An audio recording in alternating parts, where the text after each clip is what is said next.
I am at Sillisit Sheep Farm in southern Greenland, surrounded by a whole bunch of pregnant ladies because it is lambing season, and we're about to find out exactly what that means. And if you don't want to see a sheep vagina, don't watch this. That's me, Monet. I've been to over 40 countries solo, and I still have almost no special skills. But I do love trying new things, so join me in the south of Greenland, where I'll be on a farm during lambing season, getting up close and personal with my 600 new friends. Let them set in stone. The first adventure you'll have at Sillisit Sheep Farm is getting there. And away we go! I flew from the capital Nuuk to Narsarsuaq, a town of 123 people in South Greenland. Then I got on a boat taxi run by this silver fox named Stork, and after stopping at a few adorable little towns, Stork dropped me off at the farm. There's no dock, so we just got as close as possible to the rocks, and then he chucked me and my stuff off. And then no one was there. And I couldn't see the farm, and I didn't know what I was supposed to do, and I had too many bags to carry myself. And then I saw the dogs, and the dogs started running, and then I met Elna. It is the time to leave. Elna and Henrik Jensen run Sillisit Sheep Farm, which is honestly one of the most gorgeous places I've ever been. Never be the same again. On the farm, you'll find dogs, cats, and at this time of year, about 600 pregnant sheep. Lambing is kind of what it sounds like, the time when the lambs arrive. And while life on the farm is almost always busy, this season is particularly grueling. Elna and Henrik's livelihood depends on as many healthy births as possible, meaning someone needs to be in the barn at all times to assist however needed during labor. And this is a truly family-run farm. The Jensen's kids are homeschooled until high school, fitting in schoolwork around daily chores. Kira, Elna's youngest, took on the responsibility of teaching me the ins and outs of lambing season. We were essentially in the barn all day, breaking for meals and a bit of a rest after dinner. Kira and I took the evening shift, heading to bed once the Jensen's hired farmhand relieved us at 1 a.m.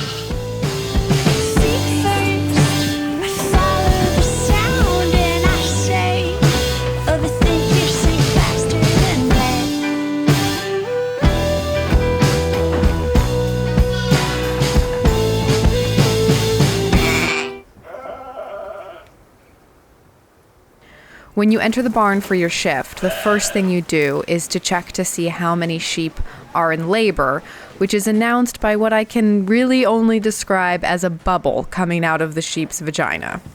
Once you know how many are in labor, you can park yourself in front of one and the waiting game begins. Labor can take minutes or hours. For the first few times, I just watched. Oh my gosh. From Kira and Elna, I learned how to gently pull the lamb out, clearing any fluid from its mouth. The lamb's umbilical cord breaks away with a gentle tug, and iodine is sprayed on it to prevent infections. Then it's time to check on the mom to make sure her milk is flowing, and then pressing on her belly to see if another lamb is on the way. It took me about 24 hours before I felt confident enough to jump in the pen myself. Oh my gosh. I pull. Ah! I pull harder? Yeah, just pull it down towards its legs. Then you won't be. Oh my god! Oh my god! Oh my god! Okay, out it comes. Can you feel the stomach? This stomach? Yeah. I don't feel anything. I think it's only one. It's so big. Yeah, it's very big. Yeah. I just delivered my first sheep. Right there. Wild. That would be the first of many.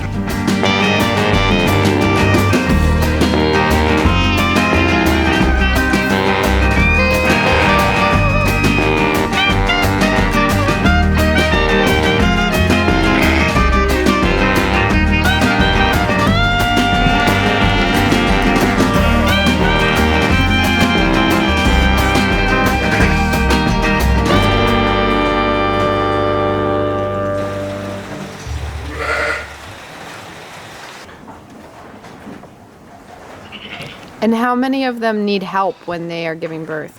Less than half. Okay. Like the one yesterday with the other one, we had to pull very hard. Oh, look at those horns. It was painful for the mother, but sometimes if you have to save them, you have to do that. Oh gosh. Yeah.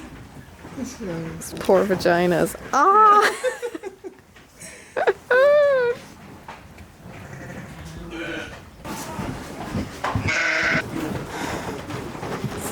Oh my god. That's what a womb looks like.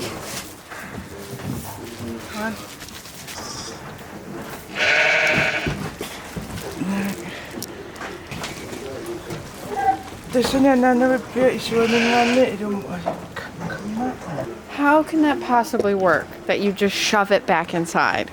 See? I know. And now she's wearing like some sort of like anal diaper that keeps it in like a plug.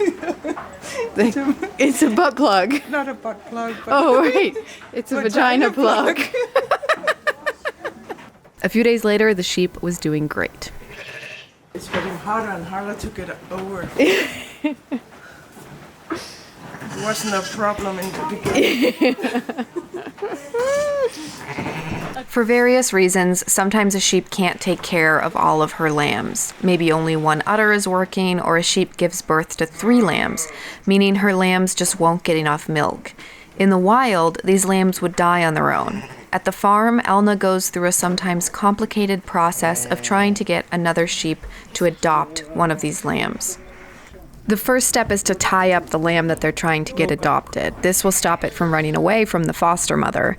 Then the lamb gets covered in water and vagina goo to make it seem as if it's just been born. And all of this is done in order to get the foster mom to start licking the adopted lamb, which is a really good sign that she's accepted it as her own.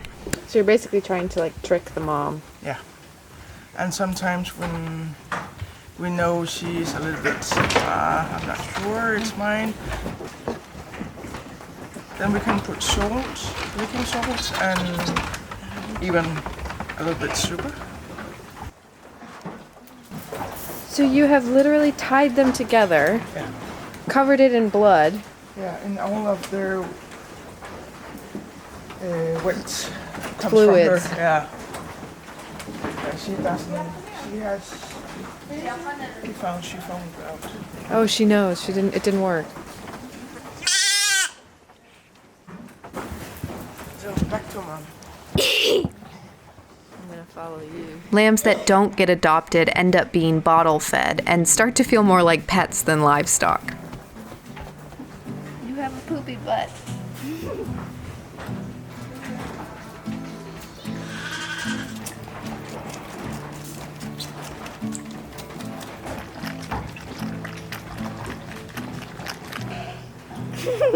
And for all of the life thriving on the farm, death is always hovering nearby. Elna and Henrik raise these animals as well as they can so that they can one day be sent to the slaughterhouse. And sometimes really hard decisions need to be When made. they are twisted, there's no way to get out.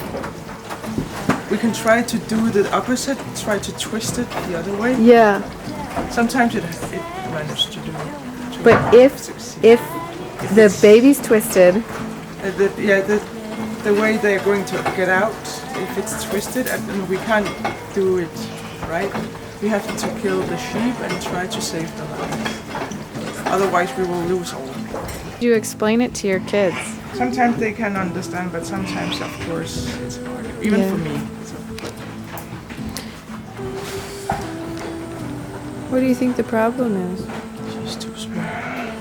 She's so tiny. Yeah. There's no water.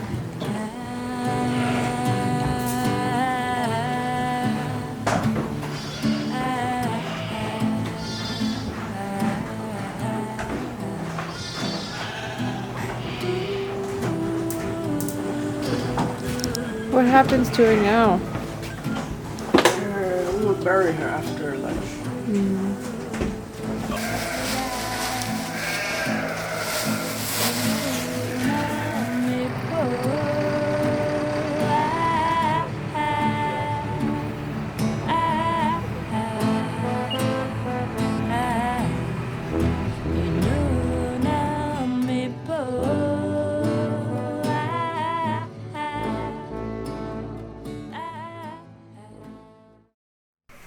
And in between the births and the deaths, there's just a lot of waiting. Why do you think the kids like rock and roll?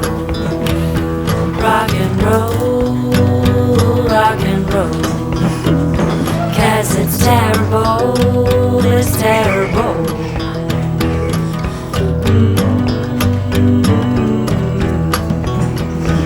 They won't listen to 1,000 strings. It's 1,000 strings, it's 1,000 strings.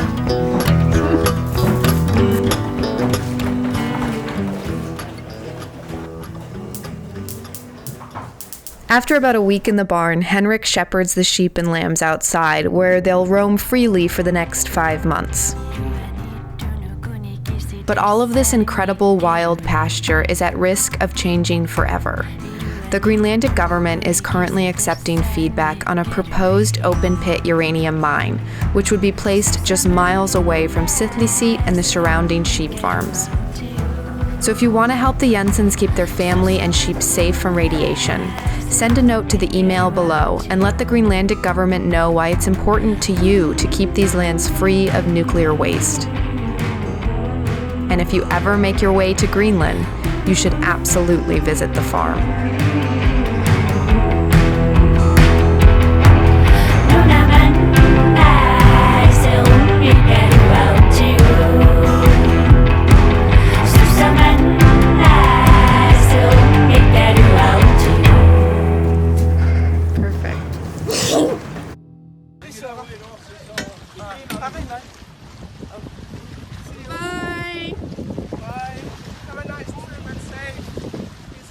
I'll talk to you soon. Bye, Kira.